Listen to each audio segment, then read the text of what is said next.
Today I want to take a look at some NHL trade rumors and some trade talk here from The Athletic, an article written by Pierre LeBrun and Thomas Drance, who have talked to 9 NHL executives and are putting together 9 proposed trades that those executives think are realistic we could see at the NHL trade deadline. We'll discuss that coming up next.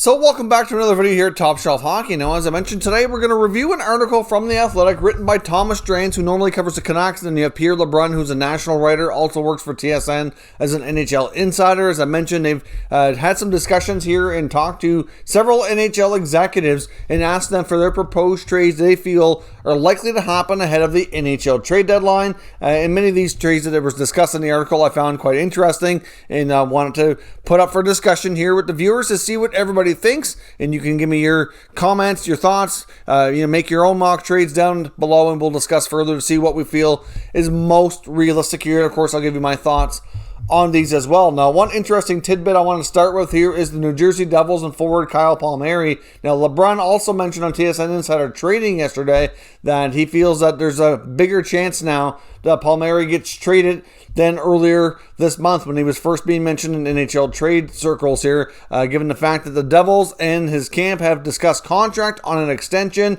and it looks as though they're still quite a ways apart from getting a deal done. They're having trouble coming to terms that they're both looking for here, is what he had mentioned. So he said that certainly increases the chances of a trade taking place. And of course, he was one of the first names to come up in this article, and one of the NHL executives, who are all anonymous, by the way, we don't know who's who for obvious reasons, mentioned here that Palmieri would be a perfect fit to go to the New York Islanders. Obviously, like I mentioned before, GM Lou Lamoriello, certainly familiar with him as from his time in New Jersey. Obviously, he was there when he was brought into the mix before he ended up leaving and going to Toronto. Of course, Lou was a longtime GM of the Devils, became president of hockey operations, even though many felt he wasn't really wanting that. He was kind of booted upstairs, is what they said. And then after a season of that, he left and then went on to become the GM of the Leafs for a few years before getting moved on from there, basically, and replaced by Dubas. And then he went on to the New York Islanders. So obviously Palmieri is a player who could go on to the Islanders and be a good help to replace Captain Anders Lee, who's lost for the season. Of course, he can play the wing. He's a good goal scorer. A veteran guy's been around long enough now. Certainly fits within the cap space they could use for long-term injury reserve on Lee's contract. So, he checks a lot of the boxes there. Good character guy as well. And many feel he'd be a good fit with that team within that roster, within the room as well. So, makes a lot of sense. Now, the proposed package going back to the Devils would include young player Kiefer Bellows, who was obviously a 2016 first-round pick, finally starting to make some strides at the NHL. Not completely consistent. I've seen him go in, have some great games. The things were going up. Then I see, obviously come out of the lineup a little bit, but he's still getting more opportunity and playing better at the NHL level than he has his entire career since being drafted. Of course, he's put in his time in the minors as well. But obviously, he would be a likely player that would be asked upon by the New Jersey Devils in a package going back, as he could be a good fit there with their young core and certainly get a bigger, more consistent opportunity. The trade package also likely would include a second-round pick going to the Devils here as well. Now, the Islanders don't have their own second-round pick in the 2021 draft, but they do have the pick that belonged originally to the Avalanche that they picked up in the Devon Taves trade, so they could use that, or they could defer it out a year to 2022. That would likely get the deal done. Works for the Islanders. They fit him in under the cap using LTIR, and of course the Devils get themselves a decent young player and a good pick for the future as well. So it should be a deal that's relatively pleasing for both sides. So let me know your thoughts on that deal. What are the odds of Palmieri being the guy the Islanders target? And do you think that's a good return for New Jersey? Now, we have a couple of trades here for defenseman Matthias Ekholm, who's arguably been the most discussed player in trade talk around the NHL trade deadline. Obviously, the Nashville Predators, as of right now at least, are not in a playoff spot, likely to be sellers, but are trying to claw their way back into the playoff picture. And if they do that, things very well could change here, and some of these players may not be as available as we originally thought. Matthias Ekholm is indeed moved. He's certainly going to be a hot commodity. The two different trades here involve the Winnipeg Jets and the Boston Bruins, who both make a ton of sense. They have been linked to other teams as well, We've heard a lot about the Habs being interested in Matthias Ekholm. We've even heard the Philadelphia Flyers to some degree. Obviously, the Flyers' blue line has been atrocious lately, so they could use some help back there and shake things up. So hard to say which route all these teams go, but these mock trades here are from Winnipeg and Boston, and they do, to me, make a fair bit of sense. Now, of course, Matthias Ekholm is not a rental player. He has 1 year left on his contract, so the price tag is going to be a little higher than a rental player. So obviously going to the Winnipeg Jets, how they have this structured here is Matthew Perreault going the other way to the Predators, obviously for cap purposes to level out the money. So Perreault's contract's comparable to Ekholm's. That frees up the space to make it work that way. And we also have in there a young defensive prospect, which now they're going to try to include Sami Niku, is what's presented here by the writers of the article. Like Pierre LeBrun mentions, Niku would be preferable, but they all agree that it might have to be Ville Heinola that's included. Obviously, he's probably right now a better looking prospect defenseman, and it might be something that the Predators insist on if they really want to make this deal, and they feel they're also going to have to throw in a first round pick. So do you see a case of Matthew Perreault, a first round pick, and a prospect, likely Heinola, even though they would try to include Niku instead, going to the Predators in exchange for Ekholm? I mean, Ekholm would be a great fit in Winnipeg. They could put him on the top pair, move Morrissey down to the second pair. They're both left shot D, so they obviously likely wouldn't play together. So that would really shore up and make a tough left side for their opponents here coming down the ice. Now, some might prefer a right shot D to play with Morrissey. Hard to say, but I mean, also have Neil Pionk in there, who's had a pretty good season so far as well. Hard to say what the Jets do, but I think Ekholm would be a terrific fit. And of course, we know with the Boston Bruins, he would be a terrific fit on the left side. That's really where they're lacking right now when it comes to defensive coverage. After losing Chara and Torrey Krug, there's some big holes there, and their young guys have done an okay job, but they could use an experienced guy like Ekholm would be a major upgrade. So now the proposed trade, if the Bruins were to get involved on a Matthias Ekholm deal with his young forward Jack Studnicka and a first round pick and possibly either a lower level prospect or a later round pick, as many feel it's going to take 3 pieces. So that's a pretty big ask. Now, as much as I know Boston would love to have Ekholm, I'm quite certain that Studnicka is probably the one prospect that they really don't want to trade. I think they see him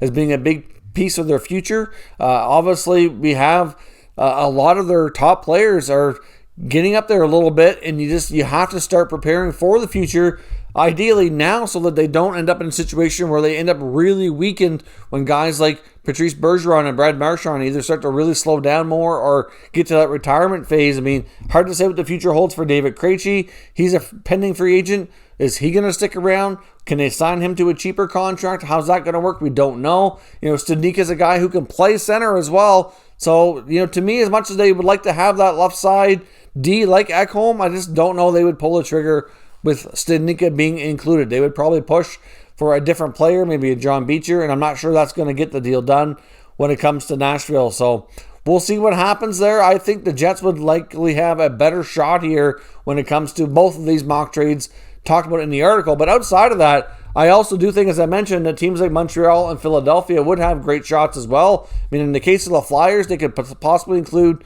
Shane Gostisbehere. They have a lot of young players like Morgan Frost and others that are not getting the time that they wanted to NHL so far, so they could certainly be somewhat expendable. The other thing I can't help but wonder with the Flyers is we've seen them have some absolutely atrocious games lately where they've been bombed by the New York Rangers on multiple occasions. And it's not just the decor, it's not just Carter Hart, it's the whole team has been playing like absolute crap. So I can't help but wonder if they get to the point that they wanted to do something bigger, you have to think that the core group of that team could possibly find themselves in a situation where one or more of them are traded soon enough. If they can't get things turned around, could they maybe put together a bigger package deal and do that kind of trade with a team like Nashville, who are obviously in a similar boat with some longer-term expensive contracts that, with the guys like Johansson and Duchesne, etc., that maybe we see a bigger swap here. I mean, that deal between those two teams could get more substantial and include more pieces. So that could be interesting as well. In a case like Montreal, hard to say how they do it. They'd have to include a player like a Paul Byron or something to make the money offset. And then they would obviously have to include probably a first-round pick, like we mentioned about the other teams. And then we're also looking at one of their higher-level prospects as well. Now, they would probably not want to include Cole Caulfield, but I'm sure the Preds would ask about him for sure. Maybe it's a guy like Ryan Poehling, who's had a really solid year in the minors. Maybe they include Jordan Harris, who did not sign with them and come out of college, who's going to go back to college for his fourth year, and they might end up losing him later on, so maybe they include his rights. Hard to say what they would do, but I think all those teams would also have a great chance at getting a deal done here with the Predators. Now, there's also a couple of trades in here for the Florida Panthers. Many feel that the Panthers are going to make some moves here and give themselves a real legitimate shot at making some noise after a lot of years of mediocrity and, underperforming in the regular season and really missing out on the playoffs way too many times when they had great teams on paper. Many feel they're going to be looking to add some center depth and possibly some blue line depth. Now, one trade has them here going to the Detroit Red Wings and acquiring veteran center Luke Glendening, who's going to be a rental, not likely going back to Detroit. Great on faceoffs, one of the better faceoff men around the NHL. He's not on a very expensive contract either, which certainly helps the financial side of it.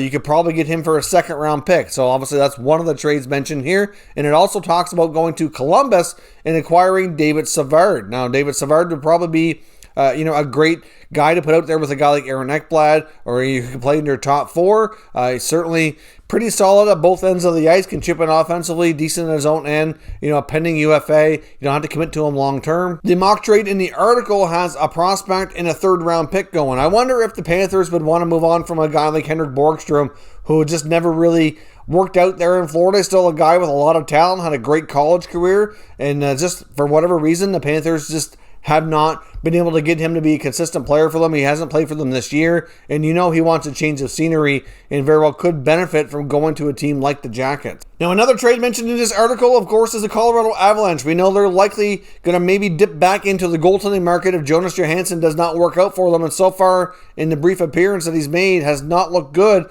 The mock trade here has him getting veteran goalie, one of the better backups of the last number of years in the NHL, Ryan Miller from the Anaheim Ducks for a conditional draft pick.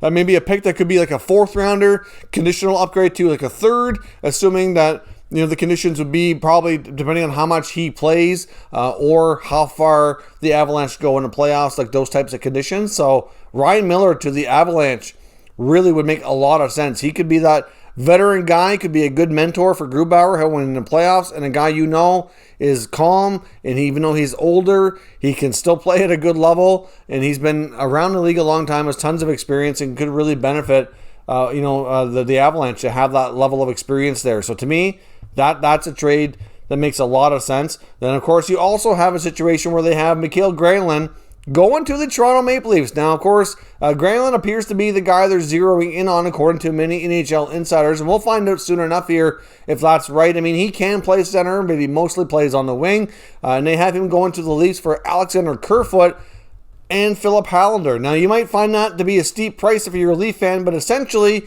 you're getting Granlund, who's a UFA at the end of the year, so you get flexibility. You don't have to have him long term, whereas Nashville's taken on 2 years of Alex Kerfoot, so essentially, you're paying them the extra pieces here to take on those 2 years of Kerfoot's contract, and then, of course, the Leafs gain the flexibility in the offseason to kind of regroup and do something different. Maybe they bring Granlund back, maybe they don't. They have all kinds of time and options to figure that out and gain a little bit of flexibility there, since they don't have a lot of wiggle room with the salary cap. So to me, I think Granlund does make a lot of sense for the Maple Leafs, but there's certainly a lot of other guys out there that they could target as well. I can't help but wonder about a guy like Taylor Hall. We know that he was made comments in an interview after a recent Sabres game where he was asked about would he waive his no-trade clause and consider deals, and he said he absolutely would. I mean, there's no secret that GM Kevin Adams is trying to trade him, and there definitely will be presenting himself and Darren Ferris' agent with any proposed trades that come along here that the Sabres are happy with. They're going to have to eat 50% of his salary, likely no matter where he goes,